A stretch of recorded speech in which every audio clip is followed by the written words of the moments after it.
శ్లోకం. అర్జునుడు శ్రీకృష్ణుడికి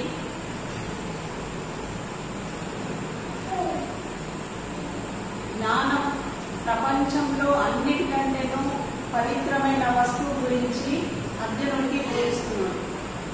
ఏది అంటే ఆత్మజ్ఞానం. అది ఎలా లభిస్తుంది, ఆ జ్ఞానం ఎవరి వద్ద పొందాలి, పొందిన పిదప కలిగిన ఫలితం ఏంటి అనేది ఇక్కడ కృష్ణుడు అర్జునుడికి బోధిస్తున్నాడు.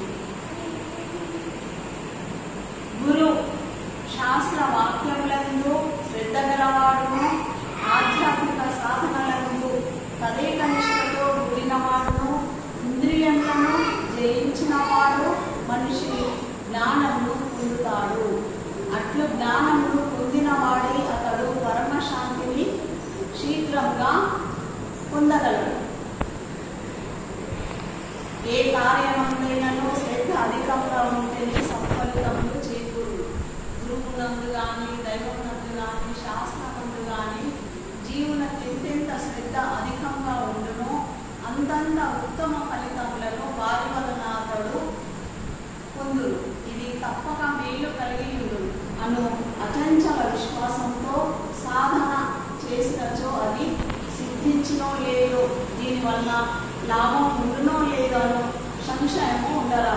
కనుకనే భగవానుడు శ్రీకృష్ణుడు శ్రద్ధ అనే శబ్దంలో ఇక్కడ ఉద్ఘాటిస్తున్నాడు. తదేక నిష్ఠ, పట్టుదలతో ఏకాగ్రతతో జ్ఞానమును సాధించాలి. శరీరము, వాక్కు, మనస్సు అను వికరణములు ఈ కార్యమందు సంలగ్నమై కావాలి. ఇతర కార్యములను తప్పించుకుని ఈ జ్ఞాన ప్రాప్తి కార్యాన్ని చిత్తంలో కేంద్రీకరించుకోవాలిగా ఉంటుంది. బాబా గారు కూడా ఇదే చెప్తారు. మన కళ్ళు, నోరు, చెవులు ఇవన్నీ ఈ లోకంలో మంచి ఉంది, చెడు ఉంది, పాపం, పుణ్యం అన్నీ ఉంది. ఈ కళ్ళేమో అన్నింటినీ చూస్తాయి, చెవులేమో అందరి మాటలు వింటాయి. కానీ ఏమంటున్నారంటే బాబాయ్ కళ్ళను ఆపేసేయి, అటు చూడడము లోపలికి తీసుకో. తాబేలు తన అవయవాలను మనిషి సప్పుడుగానే ఎట్లా లోపలికి లాగేసుకుంటారు, అలాగే ఈ కళ్ళను లోపలికి లాగేసుకో. మళ్ళీ చెవులను కూడా లోపలికి తీసేసుకో. నోరును కూడా వినయం చేతులు కట్టుకొని 10 రోజులు అలాగే వచ్చి అటెండ్ అయ్యారు జ్ఞానం వినడానికి.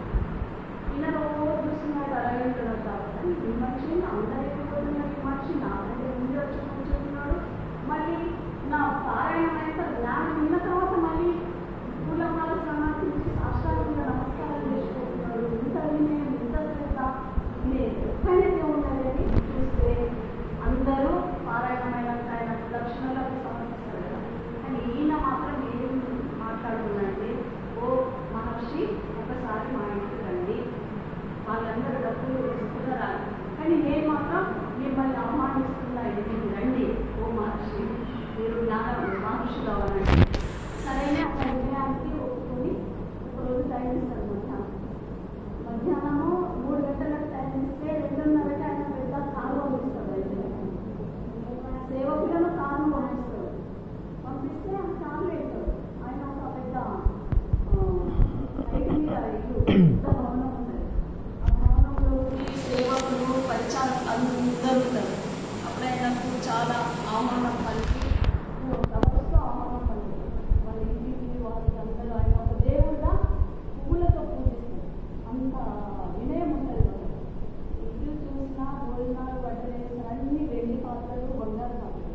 వాళ్ళు ఒక పెద్ద రాజభవనం. ఈయన చూసి ఆయనతో పెద్ద మనిషి నువ్వు నీటికి రమ్మన్నావు కదా, ఎందుకు ఇంత పెద్ద భవనంలో కానీ ఎవరు ఇంటికి తీసుకొచ్చావు అంటే, మహర్షి గారి నా భవనమే, ఎవరిదో కాదు, నేను మా ఇంటికి మిమ్మల్ని పిలిచిన. నువ్వు రోజు ఇంత నిరాడంబరంగా ఉన్నావు కదా, ఇంత భవనము, ఈ వెండి పాత్రలు, బంగారము, ఈ పరిచారకలు ఇవన్నీ లేదు స్వామి, నేను ఆత్మజ్ఞానం పొందాలని మీ దగ్గర నేను యాచకునే వస్తున్నా. నేను ఎలా ఉండాలి? నేను జ్ఞానం పొందడానికి నేను ధనవాన్ని అక్కడ నేను చూపించుకోలేదు. నాకు మీ నుండి ఆత్మజ్ఞానం పొందడానికి నేను యాచకుడినై ఇట్లా కట్టుకొని ఉండాలి. ఇది ఈరోజు